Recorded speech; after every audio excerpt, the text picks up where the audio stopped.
के लोग भारत को एक समाजवादी सेकुलर धर्मनिरपेक्ष मानते हैं, पर आप अब कह रहे हैं कि हमें राजा को धर्मनिरपेक्ष नहीं होना चाहिए। आप इस पर धर्मनिरपेक्ष नहीं होना चाहिए तो धर्म को मानने वाला होना चाहिए, पर कौन से धर्म को मानने वाला? फैंटास्टिक क्वेश्चन, सभी लोग तालियां बजाइए जोर जोर से। ये बहुत ही उत्तम प्रश्न है, ऐसे प्रश्न पूछना चाहिए।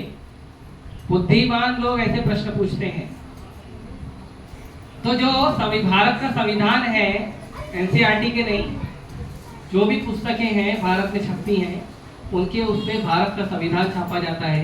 भारत मेरा देश है, सभी भारतीय मेरे भाई बहन हैं, और भी जो संविधान के मूल जो प्रतिज्ञा है वो पढ़ी जाती है। तो सही बात है, और उसमें कहा जाता है, लेकिन उसमें कहीं भी नहीं लिखा है भारत एक धर्मनिरपेक्ष देश है। नहीं, बीजेपी ने नहीं हटाया है। जब मैंने पढ़ा था तो मैंने नहीं पढ़ा था। नहीं, जब मैंने पढ़ा था तो मैंने नहीं पढ़ा था। प्रस्तावना की बात कर रहा हूँ। मैंने नहीं पढ़ा था, पहले नहीं था, फिर से बीच में डाला गया। ये 95-96 के आसपास डाला गया था। नहीं, उसके पहले था, लेकिन वो पुरानी बुक ही चल रही थी, बुक को चेंज नहीं किया था। बुक को 95-96 में चेंज किया गया। आपका बात सही है प्रभु, आपका बात सही है, लेकिन मैं भी तो जो मेरा एक्सपीरियंस है वो भी बताऊंगा ना। देखो, एक सिंपल एग्जांपल लेता हूँ। आप बोल रहे हो कि ये चीज ऐसी है, आपने अपना देखकर बताया, तो जो मैंने देखा वो मैं भी तो वही बताऊंगा ना। भाई मैंने नहीं पढ़ा तो नहीं पढ़ा ना, हमारी पुस्तकों में नहीं था, बात खत्म। नहीं है तो नहीं, आप कितना भी बोल, हाँ है, संशोधन है, अमेंडमेंट है, कितना भी नियम बताओ, जब मैंने नहीं पढ़ा तो नहीं बोलूंगा ना, हाँ थोड़ी बोलूंगा, है ना। तो पहला तो ये, उसके बाद डाला गया। तो ये जो सेकुलर शब्द है, ये डॉक्टर बाबा साहब ने नहीं लिखा था, ये संविधान में था नहीं। ये कुछ लोगों की तुष्टीकरण के लिए, कुछ लोगों को प्रसन्न करने के लिए, राजनीति करने के लिए, कूटनीति करने के लिए, भेद नीति करने के लिए उस समय के राजनेताओं ने, कांग्रेस और बीजेपी का बात नहीं करना चाहिए, हम किसी पार्टीवादी नहीं है, है ना। तो ये कूटनीति, भेद नीति करने के लिए कुछ राजनीति के लोगों ने सेकुलर शब्द डाला था, सेकुलर नियम डाला था, कई सारे ऐसे कानून बनाए थे जो बाबा साहब ने विरोध किया था, जिसका कानून बनाते समय भी ये चीजों की चर्चा हुई थी, सेकुलर शब्द डालना चाहिए, ये डालना चाहिए, वो डालना चाहिए। तो उस समय भी चर्चा हुई थी, बाबा साहब ने विरोध किया था, ये नहीं करना चाहिए, ये नहीं होगा, उन्होंने विरोध किया था। बाद में अपना अपना राजनीति रोटी सेकने के लिए लोगों ने इसको डाला और ऐसे ऐसे कानून को डाला, है ना।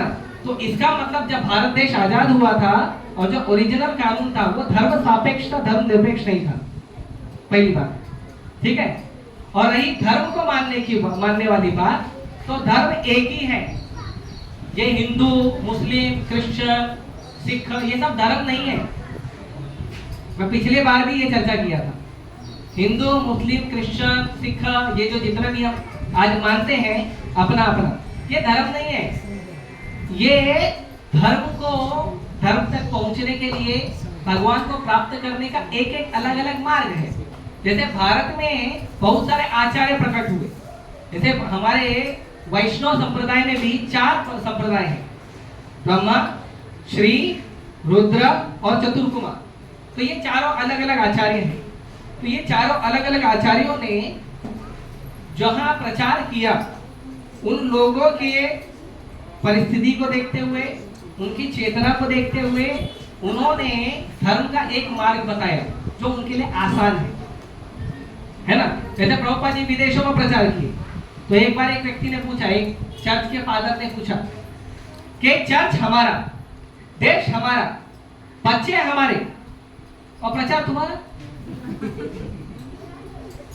यही बच्चे जब हम प्रचार करते थे तो चर्च में झांकने नहीं आते थे, चर्च खाली पड़े रहते थे, इतने खाली पड़े रहते थे कि चर्च को किराने वालों को भाड़े पे दे दिया गया था, और किराने वाले उसमें दाल चावल सब्जियां रखते थे, उसको गोदाम बना दिया था चर्चों को। प्रभुपाद जी के जाने के पहले यहाँ जो भारत में आके इतना प्रचार करते ना, जीसस इज ग्रेट और ये सब, उनको बताइए आपके देशों में क्या हालत है, पहले वहां जाके प्रचार करो। तो इतना हालत खराब था, और वो जो फादर थे, पादरी लोग थे, वो लोग दुखी रहते थे कि कोई भक्ति नहीं करना चाहता, कोई बाइबल नहीं पढ़ना चाहता है, कोई जीसस को शरणागत नहीं होना चाहता है। भारत में तो अभी भी कल्चर है, इसके लिए तो आप जीसस को बोलो, मोहम्मद को बोलो, कृष्ण को बोलो, राम को, सबको दाना शरणागत कर देते हैं, शिव जी को बोलो, ब्रह्मा जी को, सबको, क्योंकि श्रद्धा हृदय में है, इसके लिए शरणागत हो जाते हैं भक्त लोग, इसके लिए भारत के लोग हो जाते हैं, ये उनकी कोमल भावना का लोग फायदा उठाते हैं। तो पादरी ने पूछा, चर्च हमारा, बच्चे हमारे, देश हमारा, और जो प्रचार तुम्हारा है तो गलत बात है, तुमने ऐसा क्या किया मुझे बताओ, ऐसा तुमने क्या किया जो हमारे बच्चे ये तुम्हारे पीछे पागल है, भगवान के पीछे पागल है। पहले तो भगवान को मानते नहीं थे, गाली देते थे भगवान को, भगवान के पीछे पागल है। तो प्रभुपाद जी ने कहा, मैंने इनको बंगाली मिठाई खिलाया। क्या?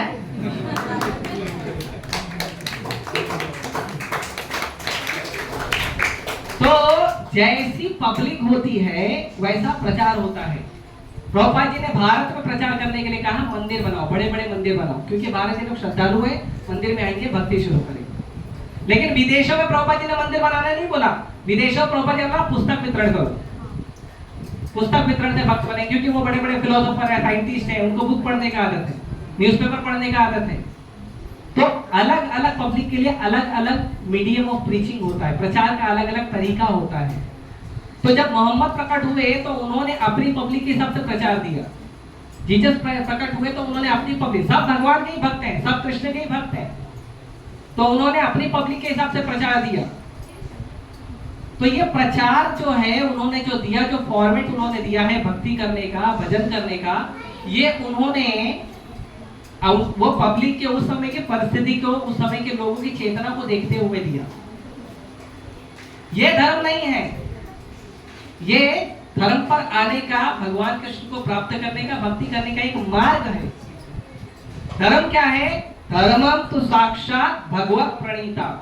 धर्म क्या है? जो भगवान कृष्ण ने कहा वो धर्म है। तो धर्म क्या है? भगवत गीता धर्म है, श्रीमद् भागवतम धर्म है, ये धर्म है। हिंदू भी धर्म नहीं है, हिंदू तो नाम दिया गया है। हम लोग को विदेशी लोग, जो अरब के लोग जब आते थे तो सिंधु नहीं बोलते थे, उनका शब्द अपभ्रंश था, वो सिंधु को हिंदू बोलते थे। तो जो सिंधु नदी के इस पार रहते थे उनको वो सिंधु बोलते थे, तो सिंधु बोल नहीं पाते तो हिंदू निकलता था उनके मुंह से, तो उन्होंने हिंदू बना दिया। इसीलिए जो भारत के, जो सिंधु नदी के इस पार लोग रहते हैं उनको हिंदू बोला जाता है। लेकिन ऐसा नहीं है कि जो सनातन धर्म है, भगवान कृष्ण की भक्ति का धर्म है, ये केवल भारत में था। आप इंडोनेशिया चले जाओ, इंडोनेशिया में 95% मुसलमान है, लेकिन वहां पे, वहां के नेशनल टेलीविजन पे रामायण चलता है, पता है? वहां के हर, अगर जैसे हमारे यहाँ अलग अलग नगर सड़क वगैरह होती है तो कोई नेता खड़ा हो जाता है, वो नेता का मूर्ति खड़ा कर देते हैं। वहां पे अलग अलग सड़कों के चौक पे ना, कहीं कृष्ण अर्जुन है, कहीं भगवान राम है, कहीं अग्निदेव है। अगर मैं झूठ बोल रहा हूं तो अभी गूगल करके देख लो आप। तो पूरा का पूरा देश भक्तिमय है। दुनिया का सबसे बड़ा विष्णु मंदिर इंडोनेशिया में है। तो सनातन धर्म पूरे संसार में था।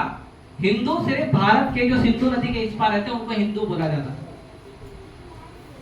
सनातन धर्म पूरे संसार में पहले से था और पहले से है। तो मुसलमान लोगों ने अपना प्रचार किया, वो अपना, मुसलमान लोग अब धर्म बनाए, उनको प्रचार किए। क्रिश्चियन लोग अपना धर्म का प्रचार किए, हालांकि वो भी पूरी रूप से नहीं होता है। जिस रूप में उनके जो धर्म प्रचारक, उन्होंने जिस रूप में प्रचार किया उस रूप में वो नहीं करते हैं। जिस तरह से भारत में भी गीता पढ़ने वाले बहुत लोग हैं, आप जाएंगे कई लोगों तो गीता यहाँ पे पूरा का पूरा गीता यही है, 700 के 700 श्लोक। आप बोलोगे ना हनुमान चालीसा की तरह बोल देंगे पूरा गीता, लेकिन मतलब पूछोगे तो नहीं मालूम है। तो वैसे ही जो दूसरे धर्मों के भी लोग हैं वो अपने धर्म का ठीक से पालन नहीं कर रहे हैं, और उनके धर्म गुरुओं ने उनको कंटामिनेट किया है, दूषित किया है उनके धर्म गुरुओं ने अपने निजी स्वार्थ के लिए। तो वो धर्म नहीं है। धर्म एक ही है, भगवान कृष्ण भगवान है और भगवान कृष्ण का भक्ति करना यही एक धर्म है जो भगवत गीता और श्रीमद् भागवतम बताता है। यही एक धर्म है, बाकी धर्म नहीं है।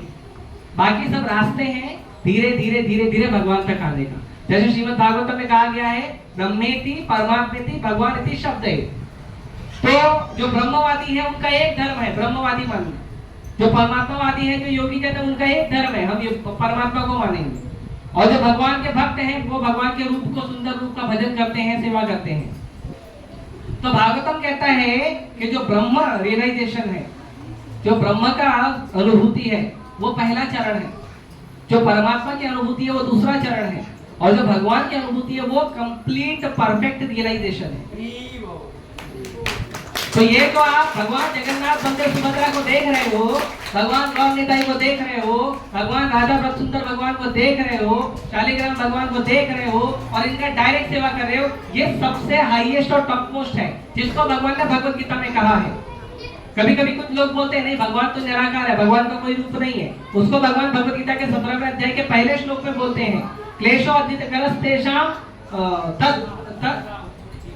हाँ, तो बोलते हैं कि जो व्यक्ति निराकार रूप की पूजा करता है पहले तो उसको भक्ति में ही क्लेश है, क्योंकि ना कोई रूप है ना कोई रंग है। भगवान क्या खाते मालूम नहीं, कैसा दिखते मालूम नहीं, क्या सूंघते मालूम नहीं, कैसे चलते मालूम नहीं। भगवान का मम्मी कौन है, पापा कौन है, भाई कौन है, बहन कौन है मालूम नहीं, बेटा कौन है मालूम नहीं।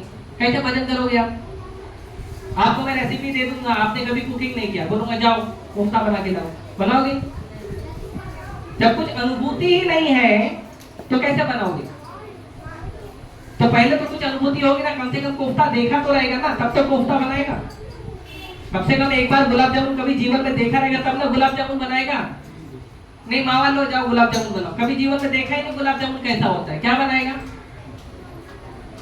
ना उसका रेसिपी मालूम है, कैसे बनाएगा?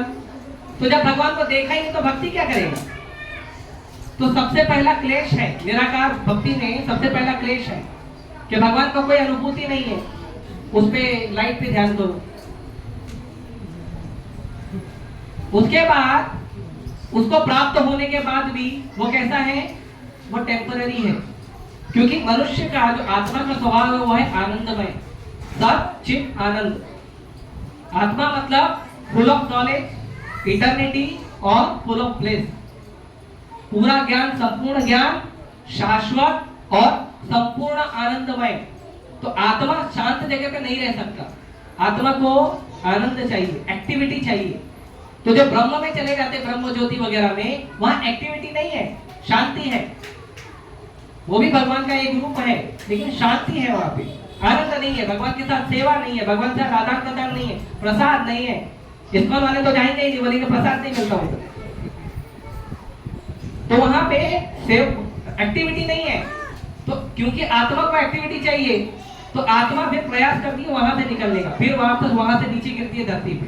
श्रेणे पुण्य मर्त्य लोकम विशंति, फिर वापस धरती पे आती है और फिर वापस यहाँ से भक्ति करके जब उसको परफेक्ट कृष्ण कॉन्शियस रियलाइजेशन हो जाता है, भगवान की भक्ति का रियलाइजेशन होता है, भगवान श्री श्री राधा व्रत सुंदर की भक्ति करते हैं, राधा रास बिहारी की भक्ति करते हैं, या सीताराम की भक्ति करते हैं, या गौर निताई की भक्ति करते हैं, या जगन्नाथ बलदेव सुभद्रा की भक्ति करते हैं, या नरसिम्हा देव की, इसी एक भगवान की सेवा करते करते करते करते जब उसमें वो परफेक्ट होते हैं तब जाके उनका असली मुक्ति होता है। यही धर्म है और ये फाइनल डेस्टिनेशन है।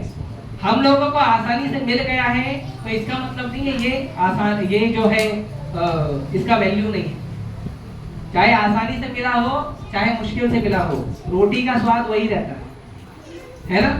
भूख लगी हो तो चाहे आसानी से मिले चाहे कष्ट करके मिले, रोटी से ही पेट भरता है ना? आप कच्चा गेहूं देंगे तो पेट नहीं भरेगा। तो वैसे ही जो संपूर्ण भक्ति है वो चाहे आसानी से आपको मिल रही है चाहे आपने बहुत जन्मों जन्मांतर कष्ट करके इसको प्राप्त किया है, कृष्ण भक्ति ही सर्वोत्तम भक्ति है और वही धर्म है। ठीक है? हरे कृष्ण। और किसी का प्रश्न? बोलिए। नहीं, वो हरे कृष्ण बोलना चाहता है। हरे कृष्णा कृष्णा कृष्णा हरे हरे, हरे राम राम राम हरे। धन्यवाद। देवेंद्र को बहुत अच्छा प्रश्न पूछा। प्रभुपाद जी कहते हैं प्रश्न पूछना चाहिए। प्रभुपाद जी कहते हैं प्रश्न पूछ